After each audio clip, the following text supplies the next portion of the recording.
Si estamos prontos, entonces vamos a comenzar ya con lo que es la segunda actividad del día de hoy. Le damos paso a la mesa central, que se denomina y tiene como título Inteligencia Artificial.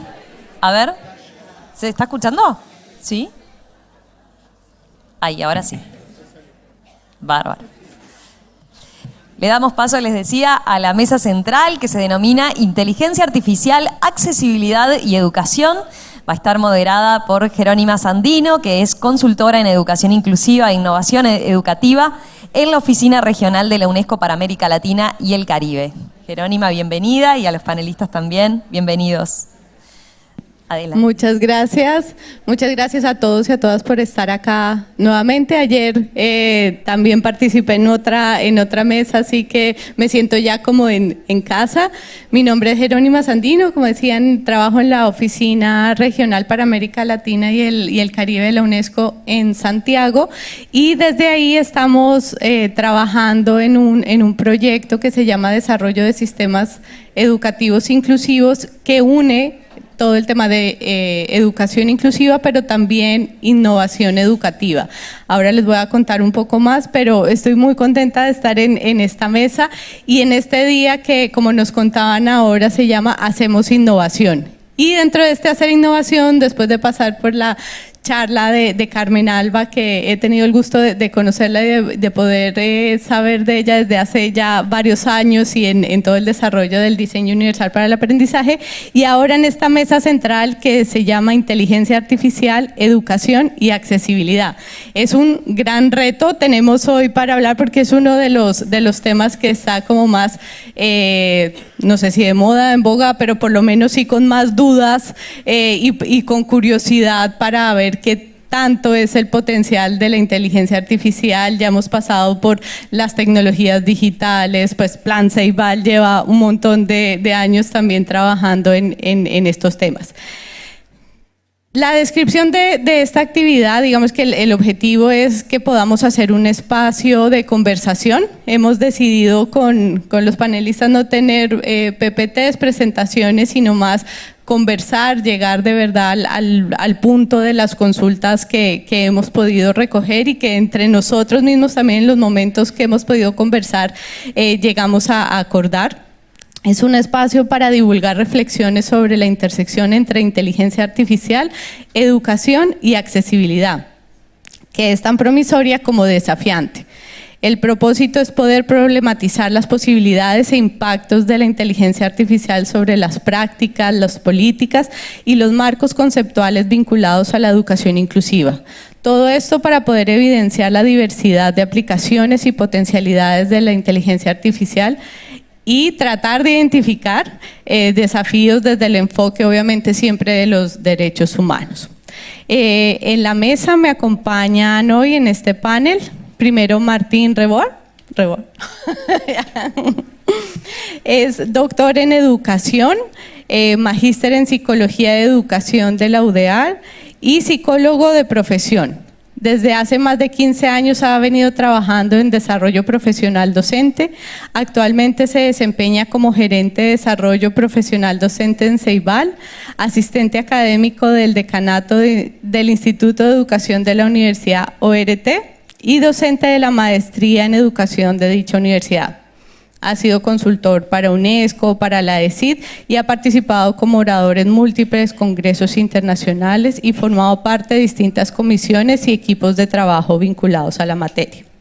También nos acompaña Soledad Álvarez, licenciada en Lingüística y magíster en Gramática del Español por la Universidad de la República. Es doctoranda en Lingüística por la Facultad de Humanidades y Ciencias de la Educación de la misma universidad, con un proyecto que aborda los campos de la accesibilidad cognitiva y la simplificación textual automática, que es un poco de lo que vamos a estar conversando el día de hoy. Bueno, y Juan Marrero, profesional apasionado por la tecnología y la innovación, se nota, fantástico, con una sólida formación en tecnología digital y una amplia experiencia en el campo de la inteligencia artificial.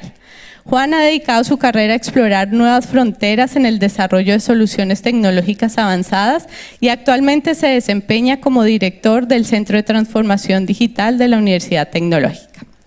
Antes de darle la palabra a este maravilloso panel, les voy a contar un poco de lo que se está haciendo desde UNESCO en temas de educación inclusiva e innovación educativa. Esto como para dar un contexto regional a la conversación que va a ser un poco más local. No sé si ustedes han podido conocer el reporte de seguimiento mundial de la educación de la UNESCO que salió el año pasado, 2023, que estaba enfocado a tecnologías y educación. En este reporte, además de pues tiene una cantidad de hallazgos muy interesantes, pero hay uno que plantea que si hay un ámbito en el que la tecnología está transformando la educación, es en la educación de estudiantes con discapacidad. En este momento, desde la UNESCO Santiago, el proyecto que les comentaba hace un rato de desarrollo de sistemas educativos inclusivos, trabaja en 19 países. Y de estos 19 países lo que estamos haciendo es, por una parte, recoger información, estamos actualizando el sistema de información de estudiantes con discapacidad, precisamente para que esa información nos sirva como base para poder generar políticas públicas, prácticas, iniciativas, y entre esas prácticas, iniciativas, también estamos recogiendo información sobre lo que está sucediendo en el uso de tecnologías digitales, inteligencia artificial e innovación educativa para la inclusión.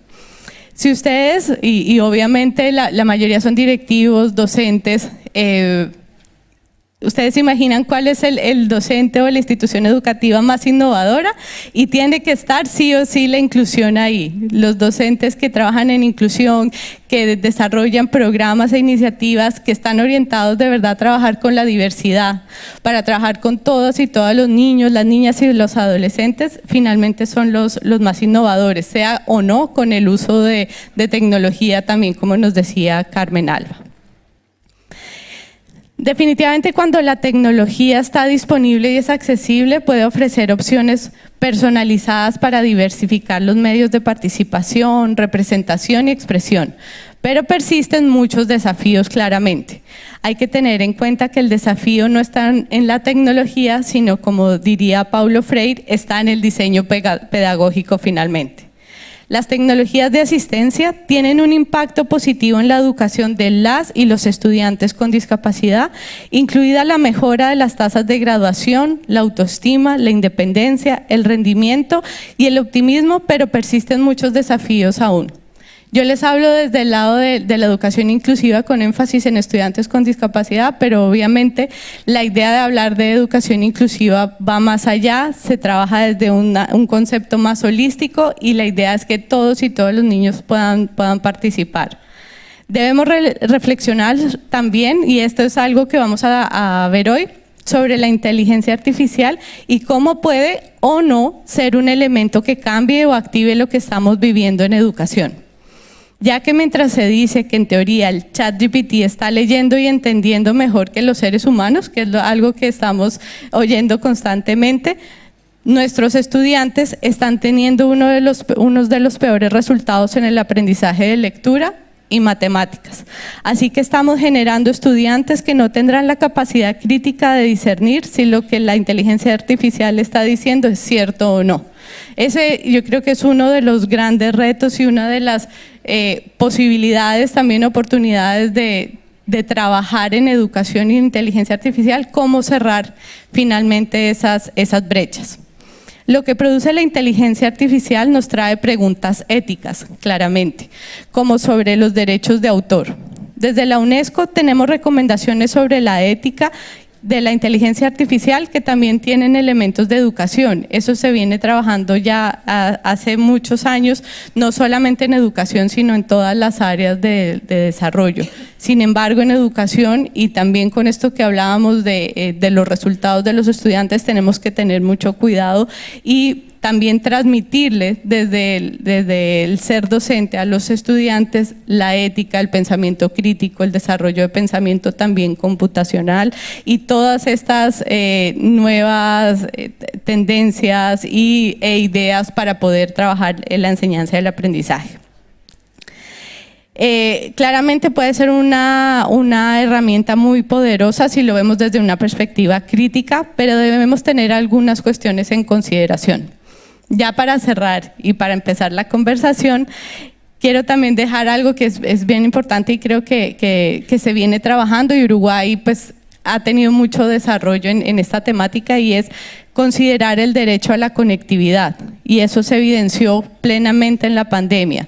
Para ello también desde la UNESCO estamos trabajando en una revisión del derecho a la educación basada en la necesidad de incorporar el derecho a la conectividad, el derecho finalmente al acceso a la información y cómo estamos accediendo ahora a la información a través de la conectividad. Porque muchos de nuestros países en la región existe acceso a la conectividad, sí, tenemos acceso, pero es muy costoso el uso de datos, o también muchas veces las escuelas, los municipios, los pueblos tienen, llega el internet hasta la entrada, pero no llega hasta la escuela, o si llega a la escuela, en la escuela no irradia en toda la escuela. Entonces es necesario propender porque ese derecho a la conectividad esté asegurado para todos y todas. Eso es, por mi parte, era como una antesala de lo que se viene en esta conversación. Ahora sí, vamos a empezar con Soledad. Con Soledad tiene un tema apasionante que es la accesibilidad, sobre todo del lenguaje. Trabaja en temas de lectura fácil, y pues teniendo en cuenta que tienes estas áreas de investigación, que el trabajo de Soledad está orientado a la accesibilidad de los textos, a la lectura fácil, y cómo los grandes modelos de lenguaje como ChatGPT aportan a la inclusión.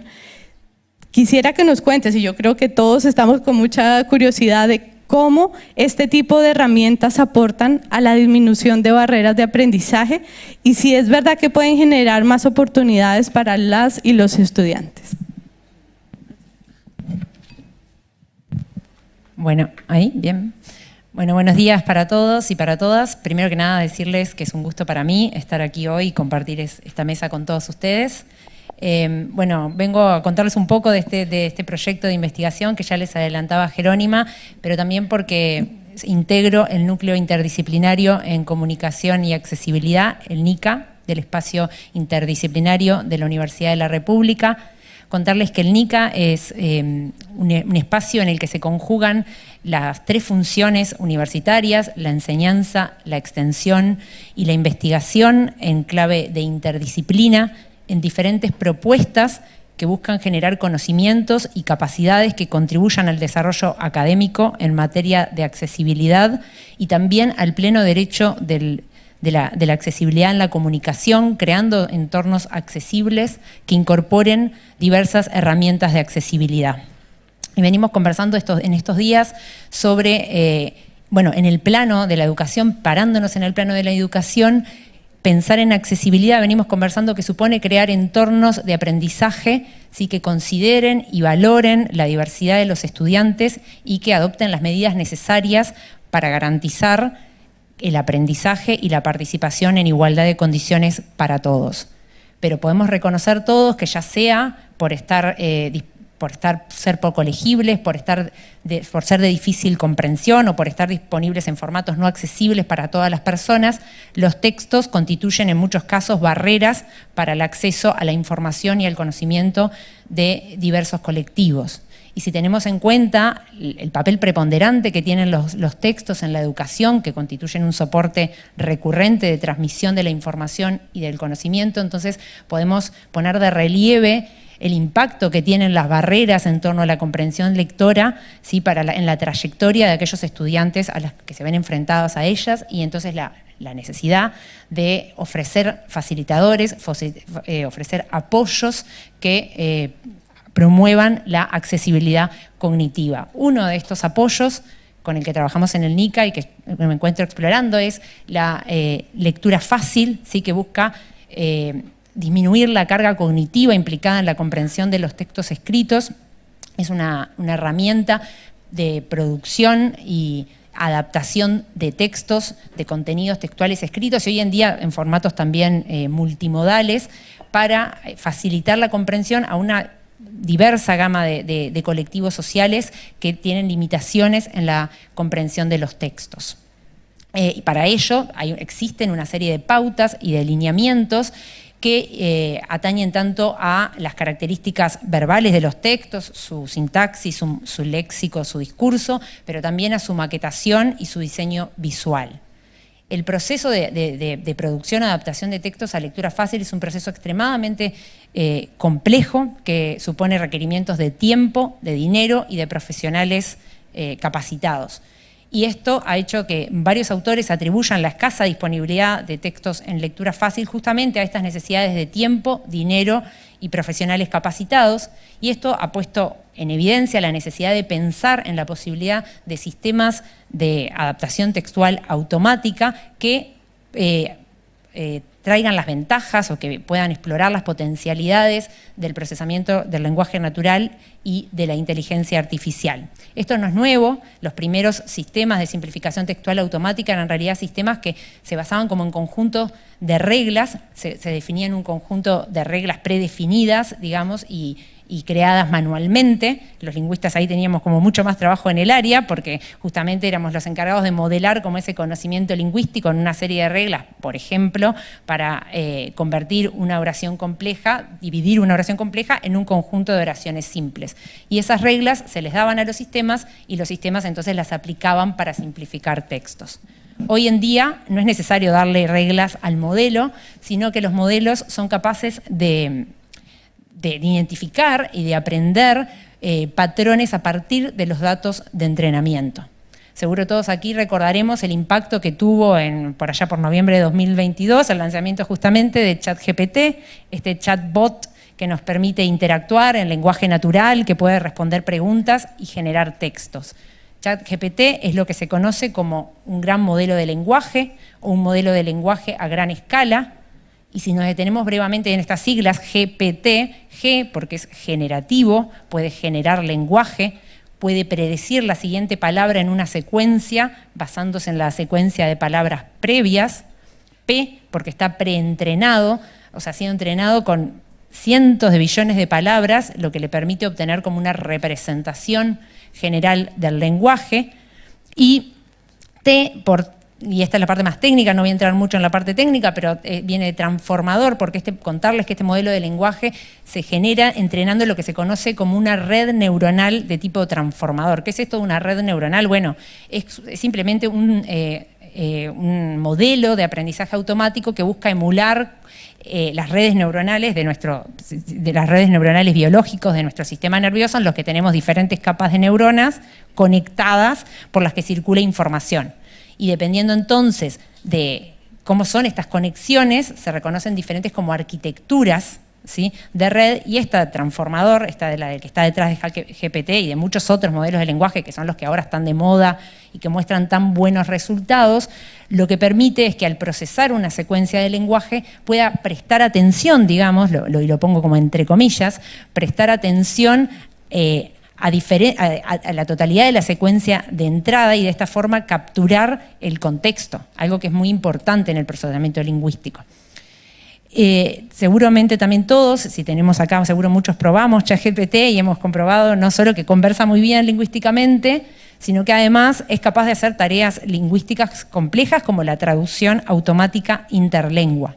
Y entonces, volviendo ahora a la accesibilidad, y concretamente a la adaptación de textos a lectura fácil, la adaptación de textos a lectura fácil ha sido caracterizada por diversos autores como una modalidad de traducción intralingüística, ¿sí?, donde el texto origen y el texto meta están en la misma lengua y el segundo constituye una variedad del primero de menor complejidad léxica, sintáctica, discursiva. Entonces, si tenemos en cuenta que los grandes modelos de lenguaje de este tipo, basados en redes neuronales transformadoras, están dando tan buenos resultados en la traducción interlengua de una lengua a otra, resulta relevante pensarnos también si no pueden ser aplicados y qué podemos obtener cuando la traducción se da dentro de una misma lengua a variedades más accesibles. Contarles que esto es un área en auge en este momento, que hay muchísimas preguntas que están para responder, por ejemplo, evaluar estos modelos de lenguaje, cuáles operaciones implicadas en la adaptación de textos a lectura fácil logran efectivamente llevar adelante y qué otros parámetros o lineamientos, en cambio, no logran respetar, ¿sí? También, por ejemplo, preguntarse cuál es la mejor manera de pedirle al modelo que haga eso, ¿sí? Porque seguro todos también sabemos que diferentes diseños de instrucciones, como yo le pido la tarea, determina distintos resultados y puede llevar a que mejore el rendimiento del modelo. Entonces, vale preguntarnos, ¿debo describir en mi instrucción la tarea? ¿Debo proporcionarle ejemplos de textos originales y adaptados que sirvan como modelo? ¿Sí? ¿Estoy bien? ¿Muy bien? Un minutito, perfecto. No, ya estoy cerrando, perfecto. Debo proporcionarle modelos o incluso hacer unos tipos de instrucciones que se conoce como cadena de pensamiento, en lo que yo divido la tarea en diferentes pasos.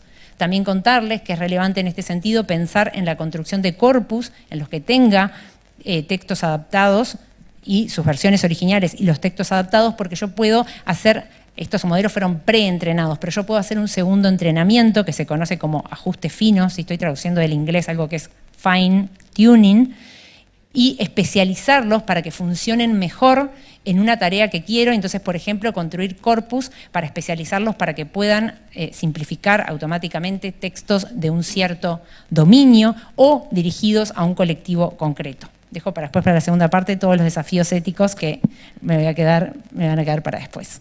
Muchas gracias, Soledad. Creo que hemos aprendido un montón el día de hoy y me da mucha curiosidad de seguir conociendo la investigación, cómo va avanzando y como todos estos desafíos para lograr de verdad el pleno derecho al acceso a la comunicación.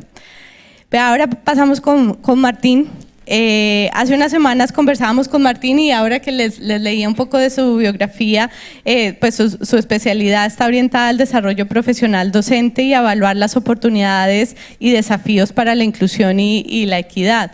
En este orden de ideas y también con todos estos desafíos que nos contaba Soledad, ¿cuáles crees precisamente que son esos grandes desafíos que los sistemas educativos se enfrentan actualmente para preparar a las y los docentes en la adquisición del potencial necesario para abordar el uso educativo de la inteligencia artificial y las tecnologías digitales, todo esto de manera ética y un poco pensando en lo que hablábamos la otra vez hacia la ciudadanía digital, ¿no?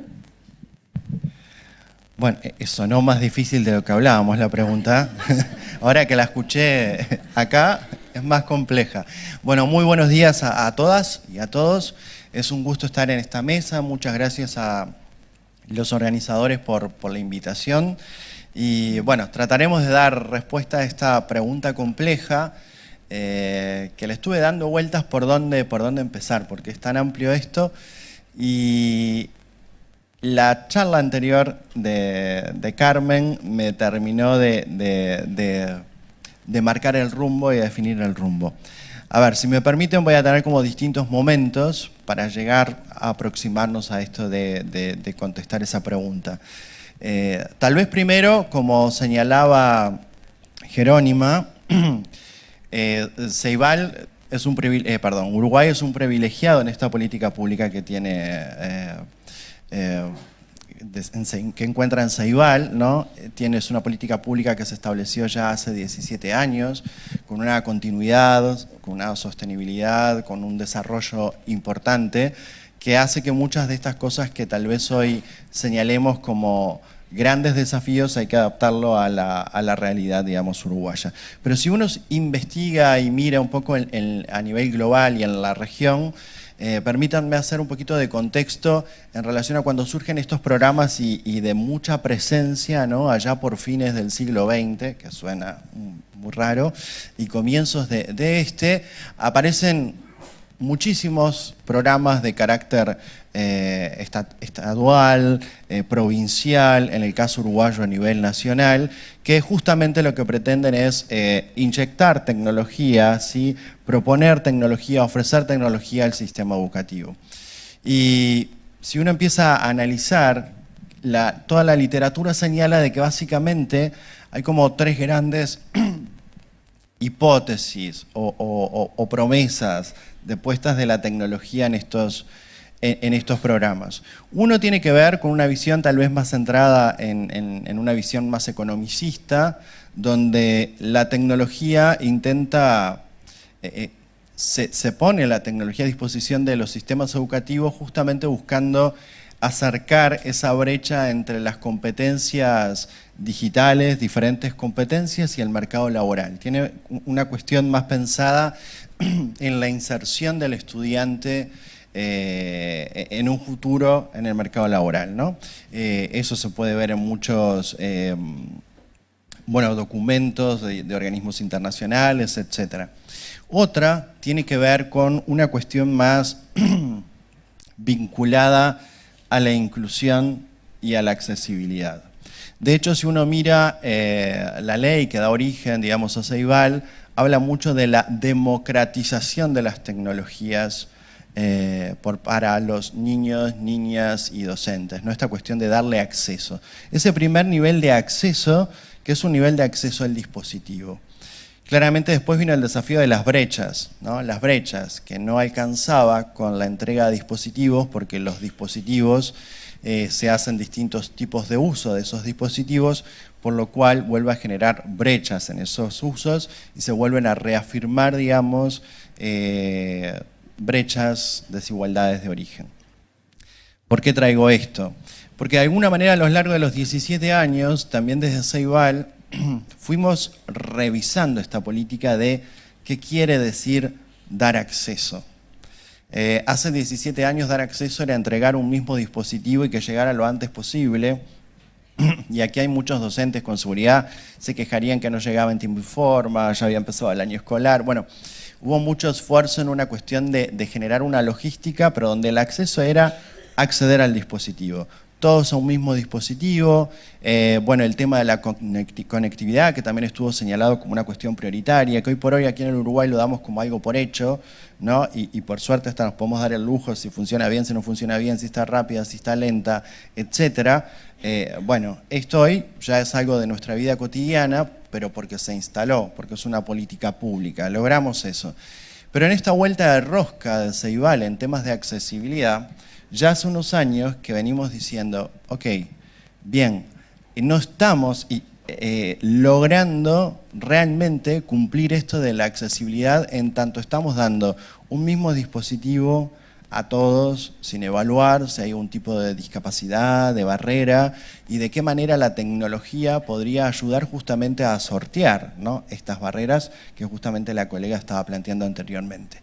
Ahí es que en los últimos años se consolida lo que es Ceibal accesible e inclusivo. Si ustedes buscan dentro de nuestro portal Ceibal accesible e inclusivo, van a encontrar un esfuerzo grande que estamos haciendo desde Ceibal, donde nos hemos propuesto de que todos nuestros recursos, distintas herramientas tecnológicas, pero también los dispositivos sean accesibles. Accesibles para cada uno de nosotros, es decir, en función de las potencialidades, pero también las barreras, las discapacidades, las dificultades que tengamos, en tanto concebimos que esto es crucial, en tanto puede oficiar como un puente para esto, para acceder a la información, para acceder al conocimiento.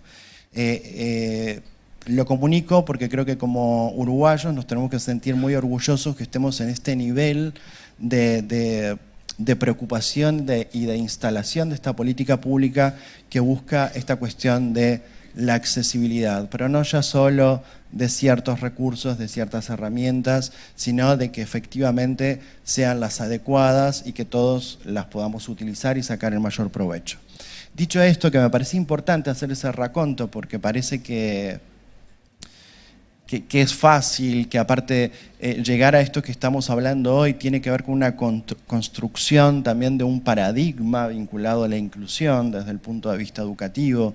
O sea, esto también, el sistema educativo ha ido acompañando en una visión, ¿no?, de, bueno, hoy por hoy tenemos esta visión que también se traduce en una ley que dice todos y todas tenemos derecho a estar en una institución educativa, que se nos brinde la posibilidad del aprendizaje, etc. Bueno, cuando de repente estábamos pensando antes de manera muy compartimentada en otro paradigma que no tenía que ver tanto con la inclusión, sino con más desde las escuelas especiales, una cuestión más compartimentada. Hoy por hoy tenemos una mirada bien distinta que implica otro tipo de acciones desde lo educativo. Y acá me voy centrando en esto más del corazón de la pregunta. 2 minutos y me quedé en el primer punto. Voy a hacerlo rápidamente. El desafío de la formación de los docentes. Y yo en un momento, de hecho, si ustedes buscan por ahí, he dado muchas charlas hablando básicamente de las ventajas y las oportunidades y también de los riesgos que tiene la inteligencia artificial. Y hay muchas, no es necesario que yo lo plantee, si bien da tiempo lo planteamos después. Para mí aquí lo principal en el tema de la formación de los docentes vinculado a las tecnologías digitales, si bien estas tecnologías generativas, de inteligencia artificial generativa, imponen unos desafíos importantes, a mi entender estos desafíos para los docentes estarán en mayor o en menor ventaja en función del recorrido que hayan tenido antes en el desarrollo de las competencias digitales. Porque, como tú bien señalabas, Jerónima, al inicio de esta charla, y lo dice el informe GEN del año pasado de UNESCO, lo fundamental, una vez que uno garantizó el acceso, está más en qué hacemos con esa tecnología, ¿no? También estuvo en la conferencia anterior, ¿no? ¿Qué hacemos con esas tecnologías? Y también es muy difícil hablar de las tecnologías. El informe dice muy claro, hay algunas tecnologías que son muy potentes en determinados contextos para algunas personas dentro de una planificación educativa y otras no necesariamente. No es lo mismo también pensar estas tecnologías en educación primaria, en primera infancia, que en la educación superior. Vamos a encontrarle otras funciones. De todas maneras, la curva de aprendizaje y de apropiación de las tecnologías, y ya que hoy el eje tiene que ver con la innovación, una de las tendencias también que me faltó decir al inicio es de que los estados también ponían las tecnologías con la esperanza de que de alguna manera generaran procesos de innovación a la interna de los sistemas y a la interna de las prácticas de los docentes. Esto no sucedió así, llevamos 17 años, pero eso es una evidencia a nivel global, no tiene que ver con los docentes uruguayos. No, esto a nivel global está muy claro, hay mucha evidencia empírica de que en verdad el proceso de apropiación es complejo, es lento, mentira que de un día para el otro cambio mis prácticas y soy el MacGyver de la utilización de las tecnologías y cambié la manera en la que yo realizo mis prácticas. Eso es mucho más complejo, se da de a muy poquito, muchas veces se sustituye una tecnología por otra, etc. Pero lo que me gustaría acá señalar es que en este proceso complejo, una de las cosas centrales, y si yo señalaría acá algo relevante a la formación, es que hay que animarse y que hay que experimentar, que hay que meter mano, que estas cosas se aprenden haciendo.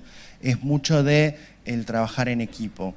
Y acá lo que quiero señalar como último punto, de que muchas veces pensamos mucho en la formación del docente, y está bien, hay una cuestión vertical vinculado, digamos, al proceso de desarrollo profesional del docente, que tiene que ver con el compromiso profesional, con las ganas de seguir superándose, de mejorar su práctica, etc. Pero también toda la evidencia señala de que cuando esta vertical se cruza con una horizontal que tiene que ver con el centro, con la dimensión centro, con un colectivo comprometido, con un equipo directivo que estimula, que prueba y sobre todo con colegas que acompañan, que se animan a decir, a ver, probemos, pensemos, o yo estoy haciendo esto, hagámoslo. La mejor formación es la que está ligada a la práctica, la que está ligada a la necesidad concreta de la vida cotidiana. Entonces por ahí incentivar, subrayar que las comunidades de práctica, las culturas institucionales, que también se habló en la conferencia anterior, son sumamente importantes para realmente generar desde culturas inclusivas, que ese es un primer marco, porque si no tenemos claro eso de que en verdad en esta institución queremos que todos y todas estén y aprendan, que es bien distinto, bueno, si partimos de esa premisa, de ese compromiso, de esa cultura, va a generar prácticas que propician y que no es un camino sencillo, va a ser sinuoso, pero que vayan en esa dirección. Gracias. Gracias, Martín. Creo que me quedo además con la frase de la mejor formación es la que está asociada a la práctica. Creo que ahí resumimos mucho de lo que estamos conversando. Ahora sí, Juan, revisando un poco de lo que están haciendo desde la UTEC, me gustaría que nos cuentes sobre cómo la pedagogía digital y el ecosistema digital educativo aporta a los docentes y las y los docentes para lograr la inclusión y un poco de trayectorias educativas efectivas, y cómo esto impacta en la preparación del estudiantado hacia la ciudadanía digital para todos y todas. Bueno, primero, buenos días. Gracias por la invitación. Un placer estar acá con todos y todas ustedes. Un placer compartir con este panel que la verdad que dieron mucho que hablar y me dejaron poco que contar de forma innovadora. Y capaz que intento también retomar algo que me parece muy importante de lo que traía Martín, que es tenemos que aprender a sentirnos orgullosos de lo que tenemos y orgullosas de lo que tenemos en Uruguay, ¿no? Nosotros en UTEC le llamamos a Ceibal el efecto Ceibal, que por ejemplo en esto de la accesibilidad, de los 11 centros educativos que creamos en UTEC, en uno solo tuvimos que instalar fibra óptica, porque todo lo demás ya tenía fibra óptica en todas las localidades que está UTEC. Y eso es gracias al efecto Ceibal. Y cuando salimos de Uruguay, cruzamos el charco y decimos que tenemos un 90% del país conectado, realmente es algo muy, pero muy atípico y bueno. En esto de apuntar a la accesibilidad, a los dispositivos de la accesibilidad. Y contarles que desde UTEC, por ejemplo, tuvimos la oportunidad de crear edificios desde cero. Y esos edificios desde cero están contemplados lo que es la accesibilidad. No en todas las dimensiones que nos gustaría, pero sí en alguna de ellas. Entonces es importante abordar la accesibilidad desde el vamos a un nivel integral. Lo mismo sucede con las tecnologías digitales. Nosotros buscamos integrar las tecnologías digitales desde que éramos una ley, un papel que decía que, bueno, ¿cómo vamos a integrar las tecnologías digitales en una universidad que nace en la era del cloud computing, la internet en la nube y demás? Y la verdad es que hicimos una cantidad de prácticas, una cantidad de errores, aprendimos muchísimo y seguimos aprendiendo, y llegamos a esto de la pedagogía digital o la tecnopedagogía, que es lo que le llamamos nosotros, ¿no? Que a veces cuando le decimos a los y las docentes tecnopedagogía nos miran con cara diciendo, ¿de qué estás hablando? Estás interpelando años de pedagogía, años de didáctica, y la idea puede ser sí interpelar, pero no desde un lugar de construir, sino de construir en forma colaborativa. Entonces, vos hablabas de la pedagogía digital y nosotros lo que buscamos en UTEC es, bueno, yo tengo que integrar tecnología digital, sí, es correcto. Ahora, ¿para qué? ¿Cómo? ¿Cuándo? Apuntamos a que sea a través de un proceso reflexivo. Un proceso reflexivo que me permita identificar, bueno, voy a integrar la utilización de un simulador. Buenísimo. ¿En qué momento del proceso de enseñanza y aprendizaje lo vas a incorporar? ¿Cómo este simulador va a potenciar realmente, de alguna forma, o va a beneficiar al estudiantado en adquirir o desarrollar tal y cual competencia o a desarrollar tal y cual habilidad, ¿no? Entonces, con ese concepto, ese criterio, es que nos sentamos con el equipo docente a trabajar en todas las regiones del país. Hay especialistas en tecnopedagogía que trabajan en qué. En sentarse mano a mano con el profe y decirle, bueno, vamos a analizar tu planificación del curso y de nuestro lado te vamos a hacer una propuesta. Una propuesta en base a qué? A tu metodología de enseñanza, al público, a los estudiantes que tenés, las características del estudiante, la unidad curricular, la carrera que estás dando. Y con este trabajo en forma colaborativa, donde es multidisciplinar, porque la persona que sabe de tecnopedagogía también sabe de educación y sabe de tecnologías, se reformula una planificación de un curso. Y cuando se reformula esa planificación del curso, se establece cuáles son los medios digitales de aprendizaje que voy a desarrollar. Y ya en ese momento se piensa, bueno, si voy a desarrollar un audiovisual, este audiovisual tiene que tener subtítulos, tiene que tener lenguaje de señas, ¿qué es lo que tiene que tener acorde a los estudiantes que tenemos? ¿No? Y de a poquito vamos incorporando distintos tipos de mejoras y distintos tipos de modificaciones en los materiales que desarrollamos para que sean cada vez más inclusivos y accesibles. Pero llegó un momento en el cual nos sentimos bastante perdidos en cómo seguir trabajando en la integración de las tecnologías digitales en todos los procesos de la universidad.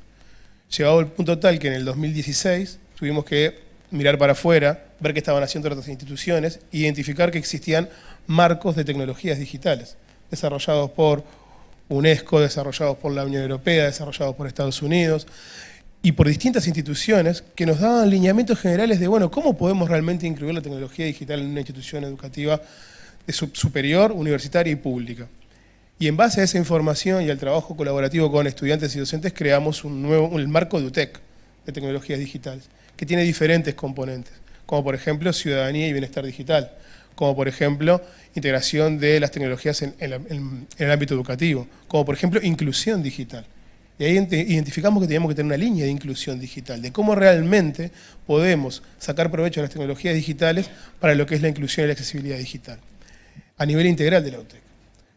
Una vez que logramos elaborar ese marco, procedimos después a hacer lo que es una matriz de competencias digitales, que establece cuáles son las competencias que tenemos que desarrollar en el equipo docente, en el personal técnico de apoyo y en la ciudadanía para incorporar estas tecnologías digitales. Y ahora estamos trabajando en lo que es la dimensión de inclusión digital. Hay una profe que está por ahí, que es Tati, que es la que está liderando el proceso en la universidad, no te escondas, que está liderando el proceso, que ya propuso la primera política de inclusión digital de UTEC, que es integral desde cómo vamos a mejorar el sitio web de UTEC para que sea inclusivo, cómo vamos a mejorar el ecosistema digital educativo, apuntando a la accesibilidad y la inclusión, y cómo lo vamos a hacer permear en el desarrollo y el diseño curricular de la universidad. Eso se está haciendo a través de un trabajo y un proceso colaborativo, participativo con todos los actores internos de la universidad y con referentes externos. Entonces, yendo a tu pregunta, es ¿cómo lo estamos implementando? Estamos implementando de una forma colaborativa, de una forma a través de un proceso reflexivo y que lleva muchísimo tiempo, respetando los procesos y los momentos de cada profe, porque hay un tema de madurez digital. Si yo soy una persona que soy resistente a la tecnología digital, no puedo venir a imponerte a que lo hagas. Entonces te tengo que acompañar, tengo que poder mostrar, evidenciar de qué forma se puede incorporar. Y no todas las personas van a incorporar tecnología digital con simuladores. Capaz que simplemente incorporando una actividad en un foro ya es más que suficiente, pero que tenga sentido y no que sea el entorno virtual un repositorio. No sé cómo estoy de tiempo. 3 minutos. Bien. Entonces, en ese sentido es cómo venimos trabajando con la tecnología digital, cómo la estamos incorporando y que estamos trabajando en inclusión digital.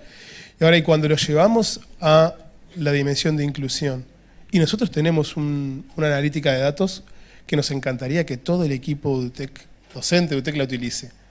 Pero no es así que la desarrollás, la armás, la ponés y los profes la utilizan. No, hay que sensibilizar.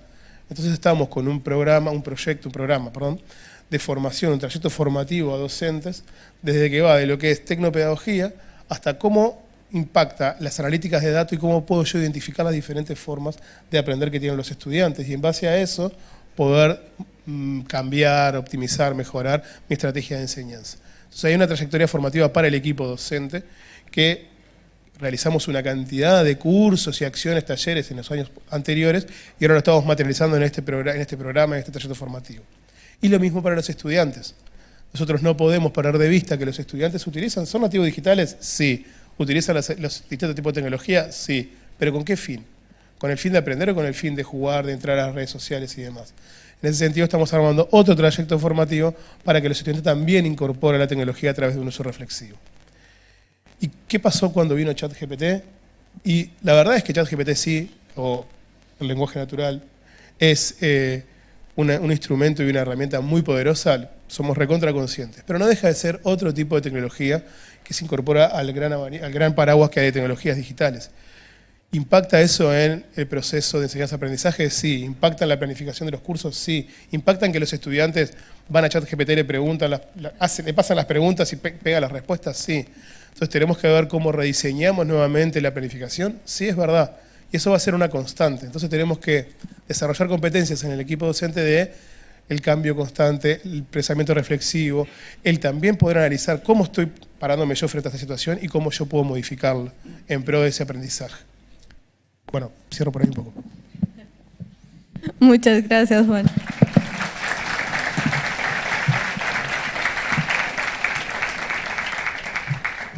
Bueno, uno de los objetivos de esta mesa es poder darles a todos los y las participantes herramientas e insumos sobre la inteligencia artificial para la construcción de ámbitos educativos accesibles e inclusivos.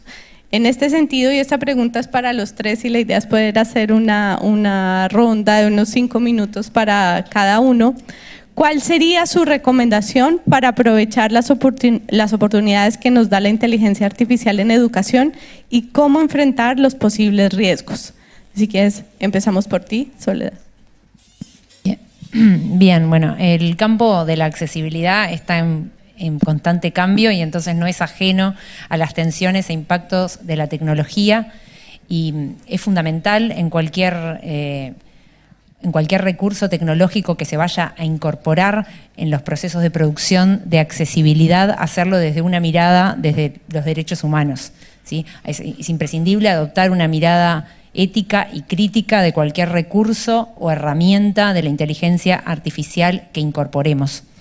En el campo sobre el que estoy trabajando y que les comentaba en mi intervención previa, yo parto de la base que el apostar a una herramienta tecnológica que pueda ayudar en la simplificación textual automática, si eso va a redundar en una mayor disponibilidad de la herramienta, en que podamos ofrecer más textos en lectura fácil, entonces es algo que me entusiasma. Pero no se puede perder de vista que la simplificación manual o automática, que la simplificación a secas de cualquier tipo de textos para un colectivo concreto de destinatarios es una tarea extremadamente compleja que excede por mucho la aplicación de reglas sintácticas, léxicas y discursivas de reducción de la complejidad textual y que supone considerar cuestiones culturales relativas a las prácticas de lectura, que son socioculturales, con cuestiones vinculadas a los contextos específicos de lectura y a las características concretas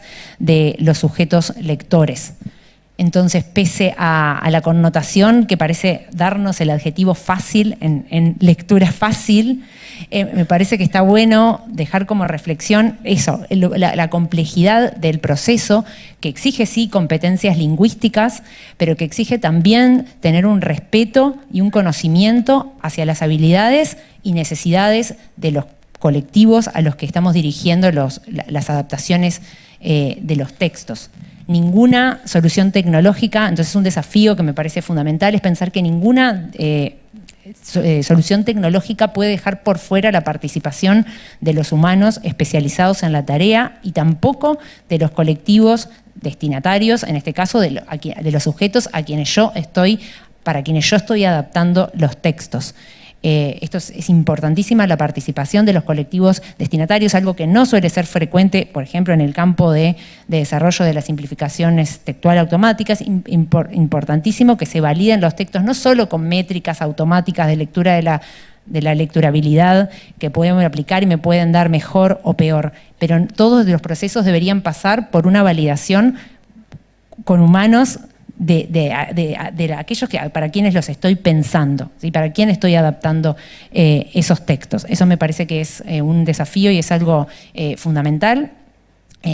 También en este sentido, entonces, y pensando en la importancia, y ya voy redondeando, no sé cómo voy de tiempo, pero pensando en esto de la importancia de considerar a los colectivos destinatarios, es reconocido y se suele afirmar que la lectura fácil es una herramienta que beneficia a diversos colectivos y en general a todos y todas, ¿sí? Porque nos hace más fácil el acceso a los textos y su comprensión. Pero tampoco debemos perder de vista que las dificultades específicas en los procesos lectores no son las mismas para los diferentes colectivos. Y entonces a mí me gusta una autora que se apellida Renes, que justamente cuestiona este enfoque como generalista, ¿sí? Que a veces vemos en la simplificación textual como que las mismas simplificaciones nos van a funcionar a todos y no, eso no es así. Entonces, de nuevo, ya sea para adaptar manualmente o automáticamente, de nuevo tenemos que poner en el centro al ser humano, ¿sí? a sus necesidades y preguntarnos para quién estoy adaptando a esos textos. Eso me va a decir a qué nivel tengo que adaptar. Me va, por ejemplo, poder prever si voy a necesitar otros apoyos además de la lectura fácil, porque no siempre basta. Me va a poder pensar, por ejemplo, bueno, qué cosas del texto, qué funcionalidad quiero que tenga el texto y entonces qué cosas no voy a poder suprimir o cambiar. Y en cambio, ¿qué otras cosas no están en el texto pero son parte del conocimiento enciclopédico y yo sé que las voy a tener que incorporar para que ese texto sea accesible a mis lectores?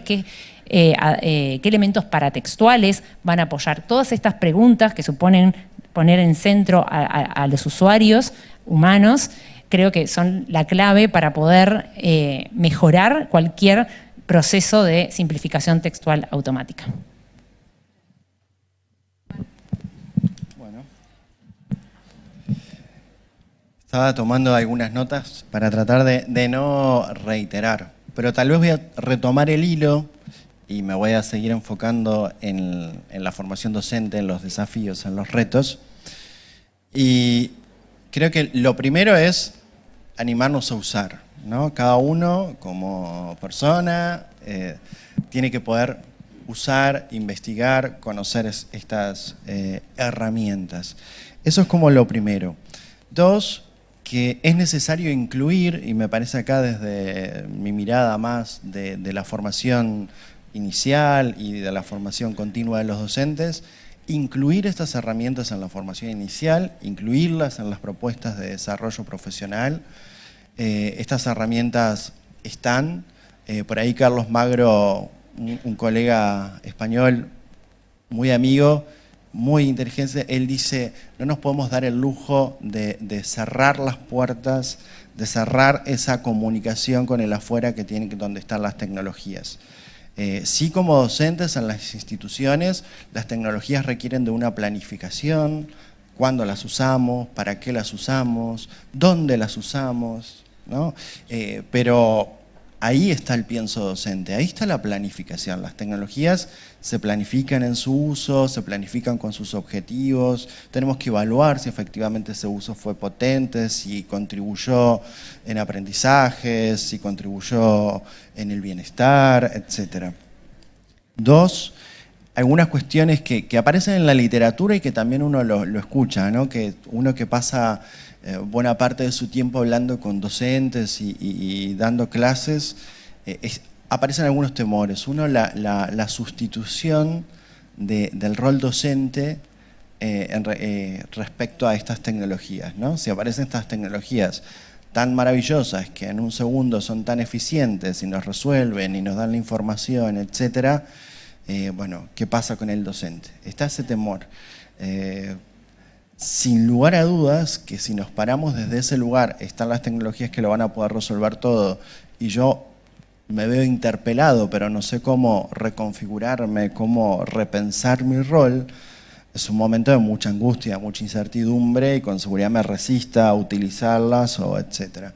Sin lugar a dudas que el docente es insustituible, pero sí va a tener que repensar algunas cosas y creo que también se abre una serie de oportunidades en tanto posibilidades de puente, canales de comunicación, de sortear esas barreras que hablábamos, pero también de optimización, ¿no? Tal vez esto de repensar mucho, bueno, en qué yo dedicaba mi tiempo y qué sí efectivamente una herramienta de inteligencia artificial puede contribuir a que efectivamente los estudiantes aprendan a utilizar esas herramientas que van a estar en su vida cotidiana. Esto pasa hoy, en 10, 15 años, no podemos todavía ni proyectar qué va a pasar. Entonces es importante que la puedan usar con sus estudiantes, es importante poder enseñar, digamos, y propiciar el desarrollo de competencias digitales, pero las competencias digitales van más allá de un uso instrumental, sino del desarrollo del pensamiento crítico en los estudiantes y en los propios docentes, identificar los sesgos que tienen estas herramientas, realmente trabajando con las herramientas y generando instancias reflexivas, analíticas, pueden contribuir mucho. Y no entré en el tema, pero solo lo pongo sobre la mesa, porque creo que para el nivel de los sistemas educativos, todo lo que implica Big Data, analítica de datos, todo lo predictivo, todo eso puede ser de gran ayuda para acompañar las trayectorias de los estudiantes. Así que bueno, y eso puede ser a nivel macro, pero también a nivel de un centro, a nivel de un aula, cuando usamos plataformas, etc. Bueno, yo creo que lo primero es, no sé si hay algo que sea primero, pero lo que se me viene ahora es, el estudiante la utiliza, la está incorporando. Las personas utilizan la inteligencia artificial, utilizan la tecnología. En ese sentido, un poco lo que traía Martínez. Bueno, si ya lo están utilizando, animemos, ¿no? de lo que son las instituciones educativas, de las distintas comunidades que integran la comunidad educativa, vamos a utilizar ChatGPT, vamos a utilizar inteligencia artificial generativa y probemos cómo nos va, porque ya está sucediendo. El estudiantado no está esperando a que le propongan utilizarla. No, la está usando, está dando respuestas a las preguntas que proponen, está sorteando el hecho de tener un pensamiento crítico, decir, voy a resolver este problema, integral simple, integral doble, una ecuación lineal, no sé, ya está resolviendo con eso. Yo tengo colegas y amigos toda la vida que están programando con ChatGPT, me dice, pará que voy a sacar el código de ChatGPT, lo copio y lo pego y lo modifican. Entonces, es real que se está utilizando, es real también que está impactando en nuestras tareas y en lo que nosotros hacemos. Yo no sé si está mal que eso suceda. Tener más tiempo para poder pensar propuestas más creativas, ¿es malo o es bueno? No sé, si lo utilizo con ese fin capaz que está buenísimo. Si me propongo el hecho de decir, voy a utilizar este tiempo para planificar una clase que realmente impacte en el estudiante, lo motive, lo enganche y lo mantenga copado mientras voy haciendo el proceso del curso, capaz que está buenísimo. Ahora, lo cierto es que para que esto suceda, la institución tiene que dar respuestas. La institución tiene que poder dar un marco, tiene que poder guiar, tiene que poder formar, capacitar, desarrollar habilidades. Entonces, ¿habilidades en qué? Y nosotros desde UTEC entendemos clave las habilidades en datos. Porque hablamos de inteligencia artificial generativa, hablamos de analítica de datos, pero lo que realmente importa acá hoy en día son los datos. ¿Qué pasa con la famosa huella digital que yo voy generando? Son datos. Entonces tenemos que sensibilizar en lo que son los datos, la importancia de los datos, y después sí entrar a abordar en lo que implica, o en paralelo, lo que es la ética del uso de datos, y lo que es la ética y el uso de las tecnologías digitales, y lo que es la ética en la inteligencia artificial generativa o no. Pero tenemos que sensibilizar y desarrollar esa capacidad de poder pensar, ok, cuando yo estoy diseñando un curso y lo voy a poner en un entorno virtual de aprendizaje, voy a empezar a generar datos. Y de ahí puedo sacar indicadores que me van a decir a mí cómo va mi proceso de enseñanza-aprendizaje. Eso es fundamental, comenzar a ver la tecnología desde ese lugar, desde mi rol, y cómo eso va a impactar en las tareas que yo realizo. Y animarme a ir cambiándolas. De lo contrario, me voy a quedar pensando en que si me va a sustituir un robot porque dé mi clase por mí o no. Y no es por ahí, porque en realidad nosotros estamos formando a personas que tienen que ser profesionales con un alto sentido de la ética. Queremos que las personas sigan formando personas. Pero sí ver de qué manera la incorporo a mi día a día y cómo la incorporo de una forma que me sirva para potenciar lo que estoy haciendo. Muchas gracias, Juan, y muchas gracias a los tres. Ya estamos cerrando, habían llegado algunas preguntas que están muy interesantes, pero creo que nos tendremos que dejarlos para otra oportunidad. Solamente decirles que me voy con algunas ideas. La accesibilidad como pleno derecho al acceso a la comunicación, creo que sí, a la información es uno de los puntos muy, muy importantes, pero todavía tenemos muchas preguntas y digamos que toda la investigación que está haciendo Soledad nos va a seguir dando pautas, también un poco con la accesibilidad para cada uno y no algo homogéneo, que era también algo que nos comentaba Martín, y el desafío de la formación docente, el desarrollo de las competencias digitales, tanto de las y los docentes como de los estudiantes, y la mejor formación es la que está asociada a la práctica, vuelvo a repetir, y de Juan, todo el tema de tecnopedagogía, también salía una pregunta por ahí, ahora se las paso de la importancia de cómo acceder a esta formación en tecnopedagogía y cómo este marco nos permite, estos nuevos marcos que ustedes están desarrollando nos permiten sacar provecho de la inclusión. Y algo que dijo Juan ahora al final de la intervención es todo, y también Martín, el tema de la analítica de datos, ¿no? Sin los datos y sin saber de verdad qué está pasando en cada una de las aulas, cómo están aprendiendo nuestros estudiantes, no nos da pautas para también saber cómo poder hacer este diseño de políticas, de iniciativas, de planeaciones de aula, desde lo macro hasta lo micro. Entonces, y finalmente un mensaje y que nos dejaba Martín es animarnos a usar e incluirlas en la formación docente, ¿no? Entonces, pues muchas gracias a todos y todas y sigan aprovechando todo el congreso. Muchas gracias.